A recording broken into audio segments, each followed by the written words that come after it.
Alright, boys, we got a banger of a card and we're about to break it down. What's going on, ladies and gentlemen? Welcome back to the predictions and breakdowns. Today we're taking a look at UFC Fight Night Jamahal versus Khalil Rountree, which is coming to you on June 21st, 2025, starting at 12 p.m. Eastern Standard Time. It is an earlier card. We are in Baku, Azerbaijan. I don't know how to pronounce that. It is what it is. We're going to start off with the prelims and with the main event. There is only, I believe, 12 bouts on this card. It is pretty stacked, though. I'm not going to lie. There is some solid bouts on the main card, and I'm pretty excited to break it down. Let's get right into it, starting with the early prelim opener, which is Mohammed Usman versus Hamdi Abdelwahab.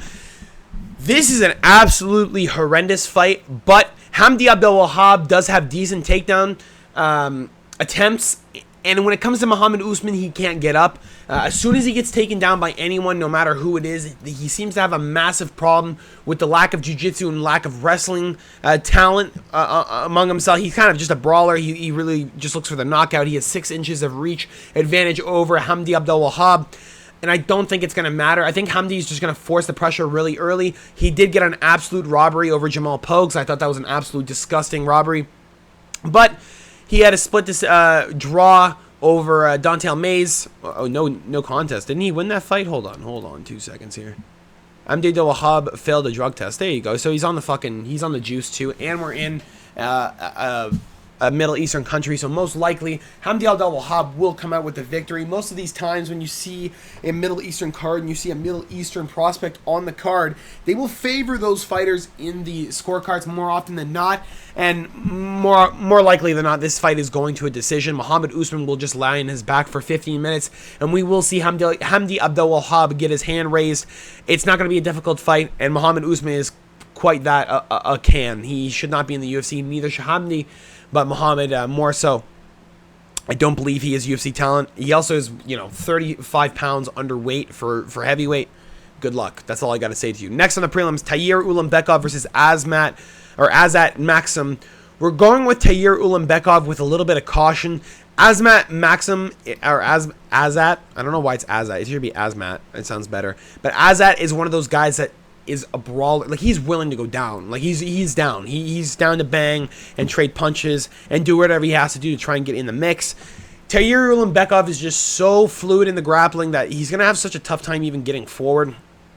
Tagir, I think, is going to force him up against the cage for most of the fight. There isn't a whole lot Azat can do. Charles Johnson was piecing him up on the feet. Azat was trying to mix it up, and there just wasn't an ability to. Azat is one of those guys that likes to set up his takedowns with punches first, and Tagir Ulanbekov is going to be the guy to just reverse every position no matter what. He's just so good in the grappling, and he's so high level that it gives me a lot of worry when it comes to Azat. Azat is very, very high level, though. He did go through quite a number of fights in Octagon. He was looking like he was going to become the champion at one point. He's just one of those guys that was on an absolute roll, mauling over people who are actually half decent. He mauled over a prospect in Fabricio Nunes. He had a lot of good wins. It's just you come to the UFC, you come to the higher level talent, and you can see, especially against the fight against Charles Johnson, he just isn't really in the mix when it comes to the top 15. He's fighting Tagir Ulanbekov, who's fought guys like Cody Durden, Clayton Carpenter, Nate Maness, guys who can mix it up on the feet as well as grapple, and you're getting that exact same thing with Azat. I would favor Tagir Ulanbekov to get most likely a unanimous decision win over Azat. I could see a submission, but Azat's so good in the takedown defense and with the submission grappling that I don't know if he's going to be able to get a submission. I think Azat's just more or less going to be on his back or be trying to get up the whole time. And I favor Tagir Ulanbekov in those long 15-minute fights. Now, next on the prelims, we have Irina Alex. Whoa, oh my God. How about we say that one more time? Irina Alexieva against Claudia Segula. Now, I'm never going to pick Claudia. She got knocked out recently by Melissa Mullins, which was an absolutely horrendous fight. Melissa Mullins got TKO'd by Nora Conol, and that was, last April. When you really look at it, Melissa Mullins is really one-dimensional. She's just a pure grappler, and when you have a girl like Claudia who gets ground and pounded out because she can't do anything against her, and you have a girl who's literally named the Russian Ronda, and she's coming out here with just an absolute fucking hellish ground game, trying to just submit girls, trying to just, maul over them and make an impression. I would have to give it to Irina. She's going to come in here with 6 or 7 inches of reach. She's going to come in here the bigger fighter, most likely going to be weighing on the larger side. and I would guess that Alexieva is going to get her in a submission early. I just can't see. Claudia just looked like shit on the ground, man. Against Melissa Mullins, she looked absolutely horrendous. There hasn't been an actual good girl on her record that she's taken out that you can look at and be like, wow, that's pretty good. The only one that she got is the custom rules fight against Fame 21, or in Fame 21 against Iwa Pikatkovskaya, whatever the fuck her name is. But she's a boxer. She's a pure boxer. She's not a girl that's an MMA fighter. So the mix-up just gassed her out, and she quit in round 2. I don't count that whatsoever. I would rate Claudia at the lower scale of UFC talent in general, and I'm going to give Irina the advantage to win that fight. Now, next on the prelims, we have Daria Zeleznyakova against, who are we talking about? Speak of the devil, Melissa No Mess Mullins. We're going with the side of Melissa Mullins with a very cautionary tear. Daria looked like absolute dog shit against Eileen Perez on the ground. She looked like she had maybe 2 years of experience in her whole life on the ground, and she's almost 30. Melissa Mullins has been on the mat since she was fucking young. She's going to absolutely roll over Daria, who should just be a model at this point. She's absolutely stunning with her looks, and not exactly so stunning with her MMA talent. She's only gotten a win over Montserrat Rendon, and Rendon is one of those girls that's just on her way out of the UFC. Should never have been in the UFC in the first place. Only fought low-level talent and only was able to get a victory over low-level talent. And now you have Melissa Mullins, who's coming in, has pure wrestling, pure ground and pound, and she's going to come out here. Daria doesn't have the boxing that's going to be able to needed to try and keep Melissa off of her. Granted, she does have quite decent striking. Her 1-2s are decent. She has some decent range, but Melissa Mullins is similar frame. She's actually the bigger fighter. She consistently weighs over the limit. She can't keep her weight on scale.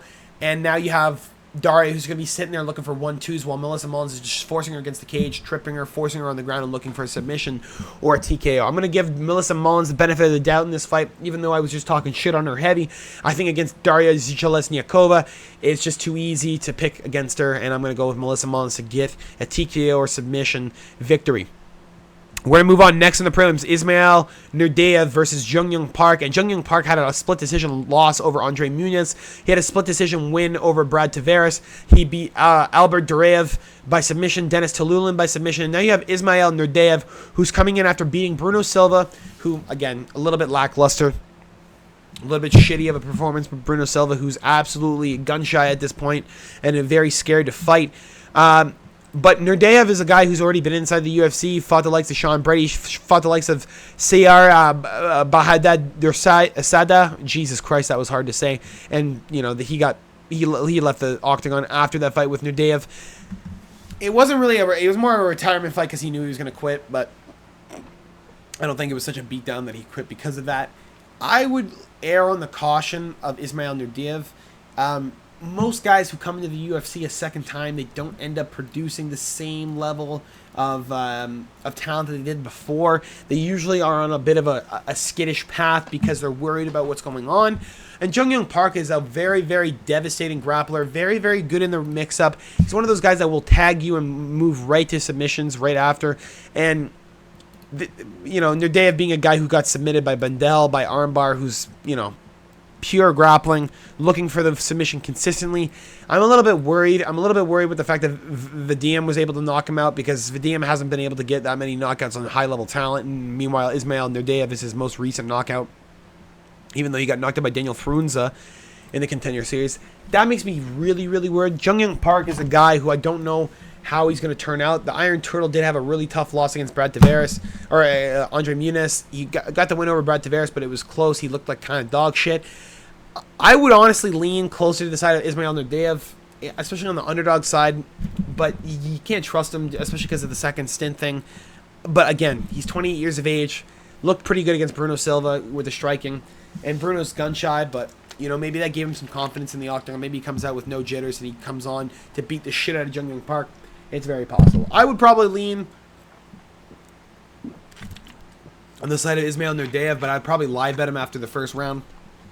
The first round's going to tell us a lot. Jung Young Park's able to get a takedown early, not looking too hot, and going to be worried about that fight if I bet it before. I'm not going to lie. I would err on the caution on this fight, but Ismail Nurdeyev as an underdog pick isn't looking too bad. Next, the featured prelim of the evening. If you guys enjoyed it so far, make sure to drop a like and subscribe if you have not already. Seokyoung Ko KO versus Oban, the Welsh Gangster Elliot. Now, Elliot has been knocked out twice in his career in the Cage Warriors. Michael Figlak, who did end up making his way to the UFC in Madaris Fleminis. Is that Oban Elliot? I don't know who that is, but he did get knocked out by Madaris. It was a lucky knockout, I'm not going to lie, but it is what it is. You have a little bit of an air of caution with Oban Elliot because he's kind of fought dog shit people. Val Woodburn's absolutely a fucking a horror show. I don't even know how he's in the UFC. Preston Parsons is a decent win.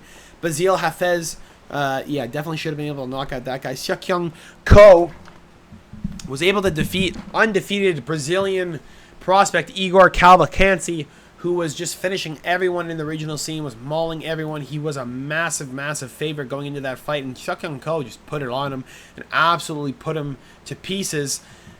Cavalcanti's still a guy who has not gone to decision. He's had 3 more fights since the fight with Seokyoung Ko, and now you're looking at, with hindsight 2020, Seokyoung Ko is a fucking demon. This guy has really good takedown defense. He has really good striking defense. He's good on the feet. He's good in the mix-up.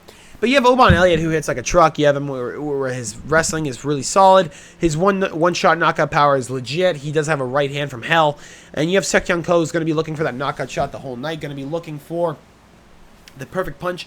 I believe he might be able to find it on Elliot. I would lean maybe more towards under 2.5 rounds in this fight, but I would lean on the side of Oban Elliot just being the more experienced fighter, especially at the high-level district that we are in called the UFC. And with the fact that Seokyoung Ko has been knocked out before twice by super low-level talent, it gives me a lot of confidence in the fact that Oban Elliot has, defeated some people inside the UFC. Granted, they are not that great, but you have Oban Elliot, who has been on a bit of a roll. He's been looking better and better as his UFC career has gone on. It's not like he's been getting worse. His most recent win is a knockout, his first finish inside of the UFC, which is very impressive. And now you have the Cage Warriors prospect who's moving on to try and, take over welterweight at some point. He doesn't look like a world beater. Doesn't look like he's going to be one of the guys in the top 15. Maybe I'm wrong. Maybe he can prove me wrong. But as of right now, I think he has a likes to beat Seokyoung Ko. And I'm going to stay with that Oban Elliot as a minus 400 favorite. Now, we're going to start off the main card with Muhammad Naimov versus Bogdan Grad.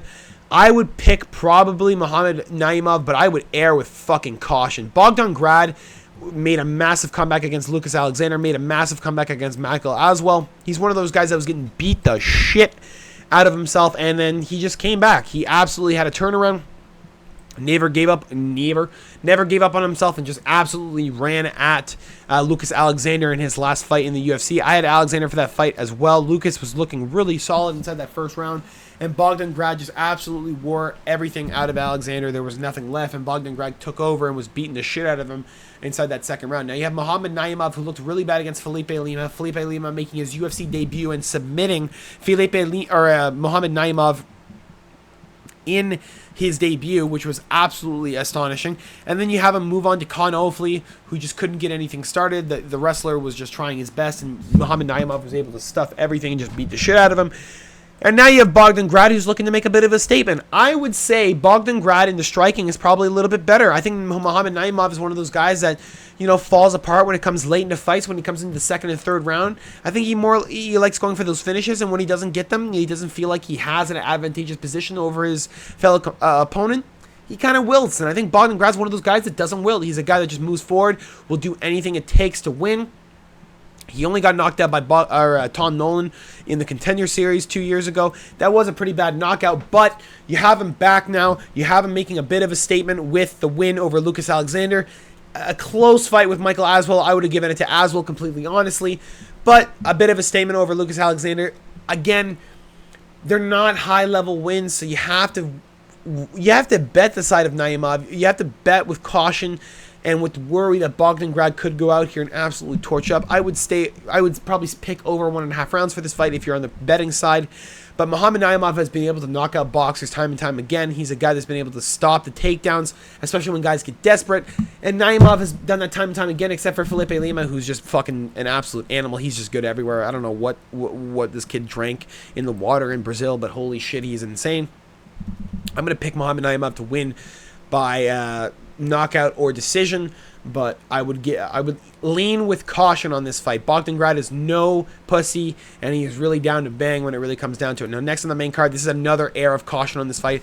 Nazim Sadykhov versus Nicholas Mota. I'm going to be completely honest. I think the caution is too hard and too worrisome for the price. I'm going to stay away from the side of Nazim Sadykhov, and I'm going to pick Nicholas Mota to get a knockout victory over Nazim Sadykhov. Sadykhov had a tough fight over Borshev. Borshev absolutely rolled over him and then had to come back and not die. Nazim Sadykhov looked really solid against the fight with Ismail Bonfim. Was able to knock him with a shot that hurt him so bad that he couldn't see anymore. Granted, before that happened, Ismail Bonfim was looking quite good against him. Nicholas Mota is a guy who loves to brawl. He loves to get in and bang when it comes down to it. And Nazim Sadykhov is a guy who welcomes that. He's a guy who welcomes the brawl. He welcomes the damage. He wants to fight in those close quarter situations. Now, you do have a bit of worry with Nicholas Mota, who is, did get knocked out by Manuel Torres with that step and elbow, which is absolutely ridiculous. Trey Ogden, the choke wasn't fully locked in. They stopped the fight. Jim Miller knocked him out with an overhand and put him out cold. But you have Tom Nolan, who got torched. Mahashante Hazir, who got upset by Nicholas Mota. And now you have Nazim Sadykhov, who's trying to make his run at the 155 belt. He's number 35 in the world, trying to get to that top 15 spot, trying to get a number under his name. And you have Nicholas Mota, who hits like a fucking truck. He really does. And I'd be worried on this fight. Nazim Sadykhov is an easy pick for anyone, but this could be a parlay killer, honestly. Nicholas Mota is a guy that loves to get into the brawl situations. He wants you to let him into those close quarter situations. He wants to put you out. He is dangerous in that first round. If Nazim Sadykhov plays the same way that he did with Ismail Bonfim, he's going to find that he does not like what he has on the other side of it, and that is a knockout by Nicholas Mota. The reason why people are a little bit hesitant is because Terrence McKinney got torched by him. Survived the first round and then just choked him out in the second round when McKinney was gassed. Evan Elder couldn't do anything to him, and Evan Elder is a guy who wants to just roll at you. He tries to just throw everything at you, especially when he's gassed. Ismail Bonfim just goes for the submission time and time again. Nicholas Mota is a different level of power, and I would lean more on the side, especially for a plus 310 dude. You have to pick Mota because of that. Of course, Sadykhov most likely is going to win the fight, but at that price, Nicholas Mota all day. Give me Mota to win by knockout. Now we're going to move on to the next on the main card, which is, oh my Jesus, Medebek,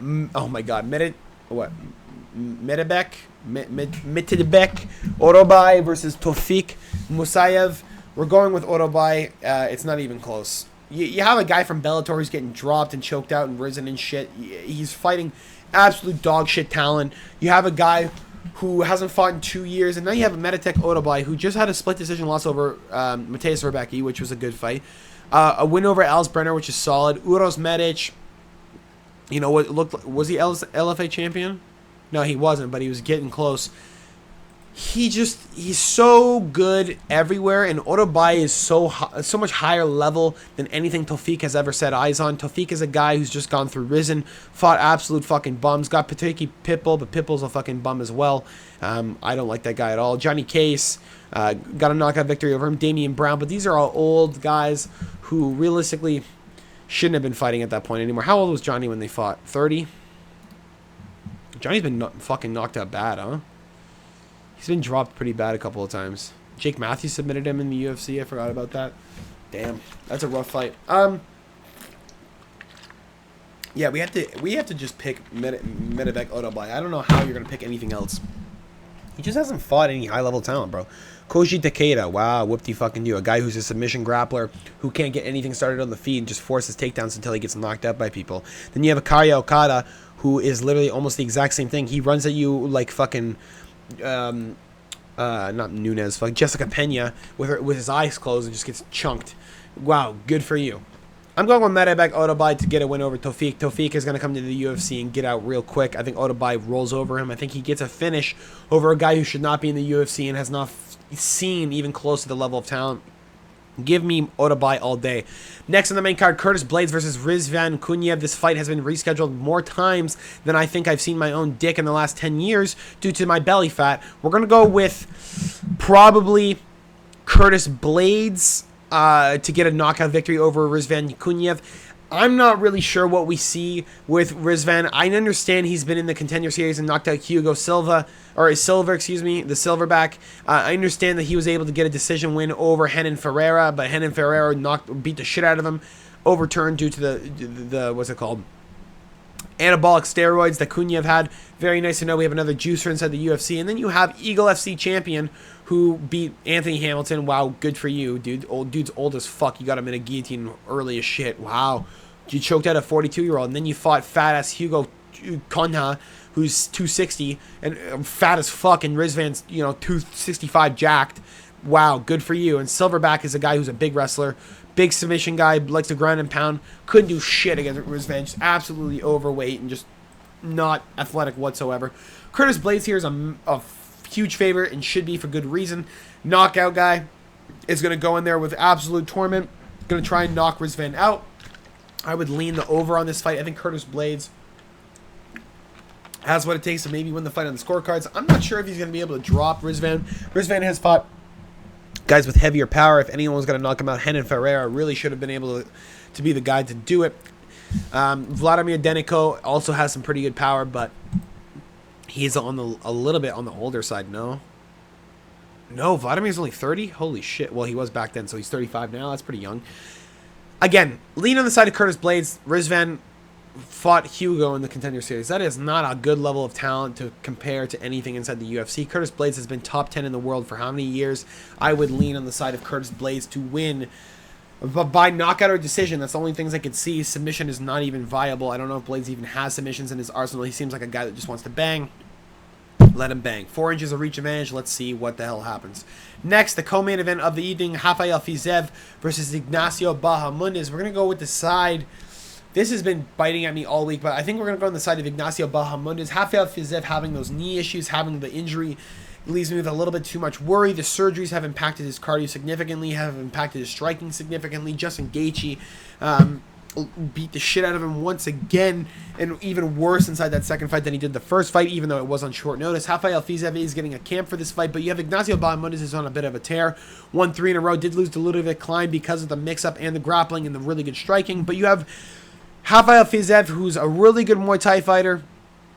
Ignacio Bahamondes is going to have 4 inches of reach, going to have the height, going to be able to mix it up if he really needs to against Fizev, going to be able to force it against the cage, going to be able to mix up the striking differential, especially with that height, especially with that reach. He's going to have a lot more advantageous striking positions than Rafael Fizev, who's going to have to go in with his switch kick and his really dirty Muay Thai combos to rip to the body and rip up top right after. Ignacio Bahamondes is a guy who fights with his hands up, fights leaning forward a little bit too much, but in this fight, it's a little bit worrisome because Fizev loves ripping to the body, loves ripping those perfect Muay Thai combinations. Very, very, very fluid in his fighting style out of Fuck It, Thailand. Wow, what a name. I love it. I'm going to go with Bahamondes to get it done by decision.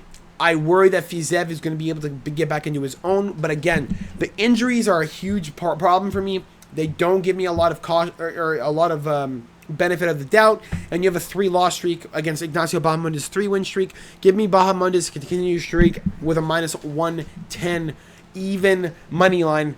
I think Bahamondes can get it done, and I think he gets it done with style. Next, the main event, and finally, next and finally, the main event of the evening, Jamahal Sweet Dreams Hill versus Khalil Rountree Jr. We're going to go with the side of Khalil Rountree Jr. to win by knockout within 2 rounds. I do not think round 3 is going to start. I think Jamahal Hill gets mauled very quickly. If the Khalil Rountree Jr. that showed up against Alex Pereira in the title fight, he will put out Jamahal Hill quicker than I can say Paul Craig. I don't know what the fuck I was going with that. I was trying to figure out a joke while I was saying it. It didn't work. Okay, I'm not a stand-up comic. I'm just an autistic kid doing breakdowns on the internet. Deal with it. You have Khalil Rountree lacking the bit of the reach. Jamahal Hill, he's willing to bang with anyone, but looked like shit against Glover, looked like shit against Thiago Santos, who had busted up knees, looked like shit against Johnny Walker, who, was walking back the whole time, looked like absolute ass against Pereira, looked like absolute ass against Yuri Prohaska, and now you have Khalil Rountree Jr., who arguably has bigger power strikes than Yuri Prohaska, better Muay Thai, better striking, and he's going to come in here and absolutely shit on Jamahal Hill. He's going to rip to the leg. He's going to make Jamahal Hill probably switch stance. He's going to lead in with a 1-2 or something, and Khalil's just going to step back, right hook counter, and put him on his ass. I do not like Jamahal Hill. I think he's trash. I think when he was going for the belt, he was garbage. I think all of the shit talk that he has is terrible. All of the trash that he talks is never backed up. He's never able to win a fight after he talks shit to the opponent because he's not actually that good. He's been given a lot of wins in the UFC. If you really look at his record, he's been given who? Darko Stosic. Okay, wow. Yeah, because this guy's so fucking good. He went to the KSW because he couldn't even perform that well in the UFC. He beat Jeremy Kimball, and we're like, oh my god, we have a new prospect. He beat Oban St. Preux. Good for you. Old as shit. How old is OSP then? 37? There you go. 37 years old. Lost to Paul Craig, got his arm broken because he doesn't know how to fucking fight from guard. Jimmy Crute knocked him out. Good for you. Jimmy Crute's a bum. Johnny Walker doesn't have a chin, never had one. Thiago Santos, ground and pound knockout. Good for you. You beat up a guy who literally doesn't have legs anymore because of John Jones. And arguably beat John Jones, so good for you. Glover Teixeira. How old is the old man when he fought him? Oh, 43. No shit. Alex Pereira got dropped in the first round. Yuri Prohaska beat the shit out of him for 3 rounds. Give me Khalil Rountree to mop Jamahal Hill off the floor with the rag that he's going to throw into the or into the ring after his coach fucking gives up on him. All right, Jamahal Hill is getting knocked out, getting pieced up, and there's nothing more you can say about it. That's all I got for you guys this week, excuse me. I will have the betting talk out tomorrow for you guys. Hopefully you guys did enjoy this. Make sure to drop a like and subscribe if you have not already. I know I'm a day late. We are having 2 videos out today. Maybe I'll make a third. I'm not too sure yet, but I hope you guys did enjoy. I will talk to you guys all tomorrow for the betting talk, episode 27. Peace.